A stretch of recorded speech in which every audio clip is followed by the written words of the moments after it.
Texas. The issue is... I'm Stephen Dial from Dallas. I'm Rudy Koski in Austin.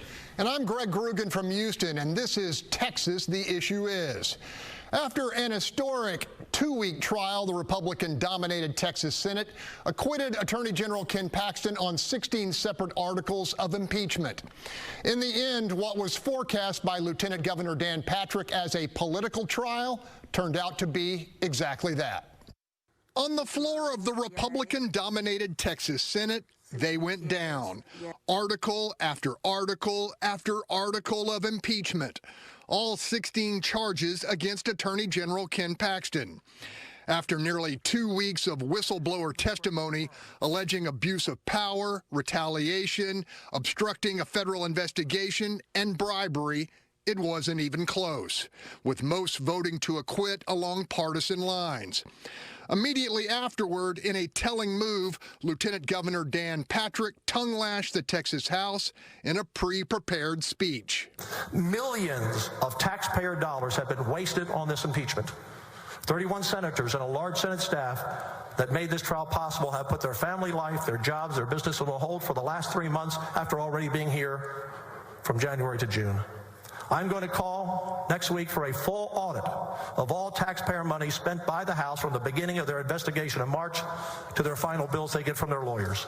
Houston attorneys Tony Busby and Dan Cogdill led the Paxton defense and were quick to label the outcome foreseeable and righteous. We are proud of the case we put on. We should not have had to prove our innocence, but that's what we did. Do y'all have any concern that this will have a chilling effect on future whistleblowers? Look, no.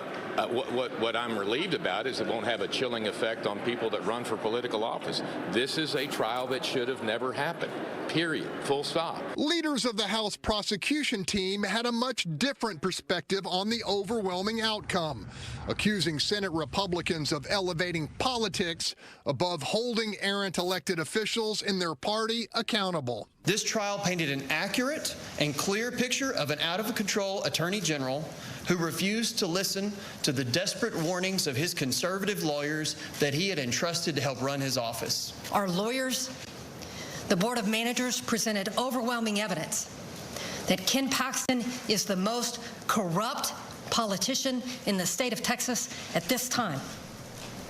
And the Republicans in the Texas Senate just returned him to the office of top cop. My word for what unfolded is cynical. Rudy, lay it on me. I'm going to quote Tony Busby and say, hogwash. All right, Stephen, how about you? It's abbreviated. No, it's hyphenated. No coincidence. All right, the Fox Texas Trio has a lot to discuss after this short break.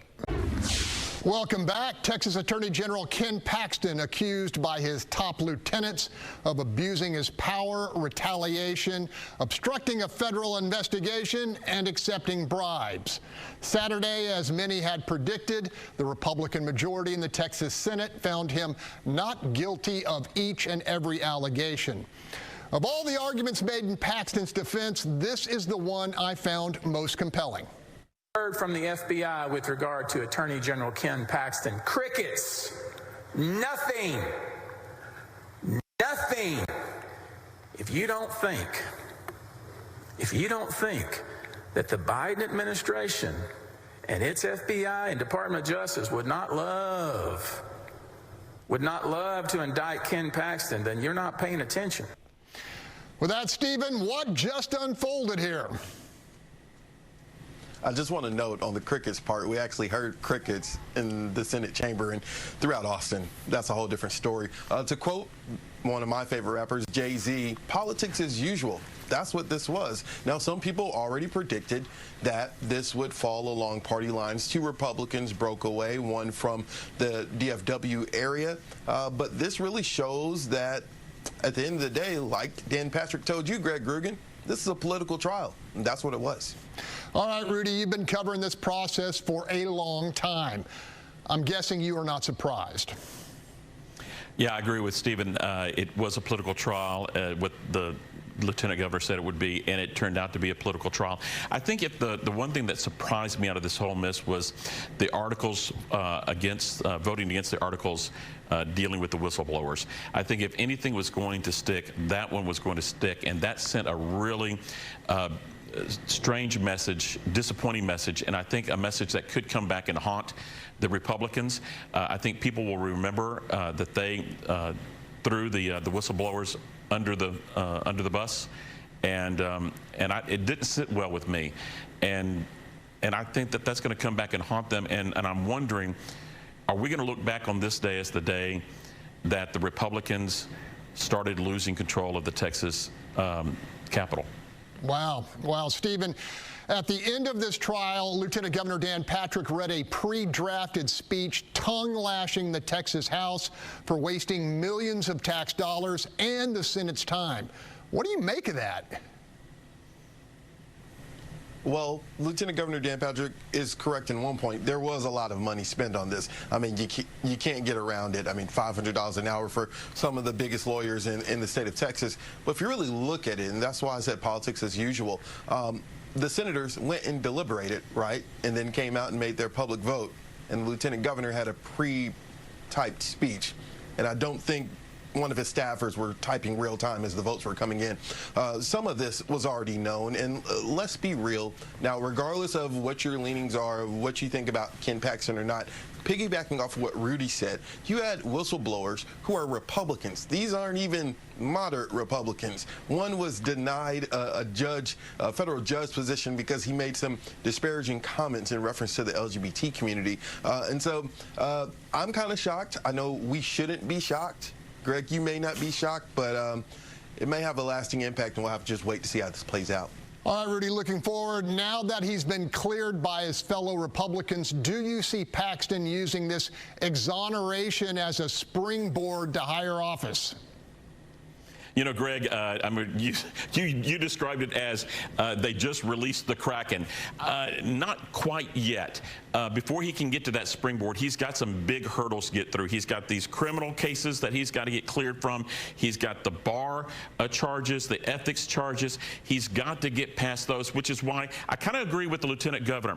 Maybe the process does need to be changed up some, and through a more open process, hearings on the House side, more thought through, and maybe the House members jumped the gun. Maybe they should have waited for all these criminal charges and the federal investigations to play through first and then act. Maybe they put the cart before the horse. Maybe. Clearly, Stephen, with their verdict, the Senate has hung Republican House members out to dry, so to speak, with the GOP base. Do you foresee a civil war in the upcoming special session and the primaries beyond? Well, if there wasn't already a civil war, we are definitely going to see that. Now, it just matters how much, I guess, nice Dade Phelan may want to be, follow procedure and the spirit of the Republican Party. But Dan Patrick ripped the House. He ripped Dade Phelan and Andy Murr and all the impeachment managers. We're all dumb if we think that there isn't going to be some form of backlash from that in the House. Could be in the form of school choice or something bigger down the line. Yeah, I agree. Rudy, Patrick, who accepted $3 million from the pro-Paxton forces, stuck it to the House pretty hard. Do you believe it's a war? Oh, it's total war, total all-out war.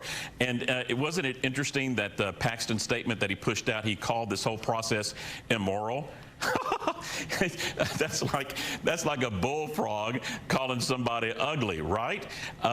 Boy, that was something. And yeah, it is all-out war now. I think school choice died on Saturday. If any kind of form of school choice that they have been pitching in the past, which really isn't school choice, but another welfare type program, entitlement program, but from the GOP, if they pitch that back to the House, that's dead on arrival, right? Quickly, Rudy, was justice done here? And one word, yes or no? Hogwash. All right, Stephen, same question. Was justice done here? I don't have an answer, to be honest. All right. Well, look, that's all the time we have. To see this episode or any of our past shows, go to our station's YouTube channels. And I know you want to, so let's keep this conversation going by messaging us on social media. And if this week was any example of why you should tune into The Issue Is, stay with us next week for another hot topic. And remember to let us know what you think the issue is.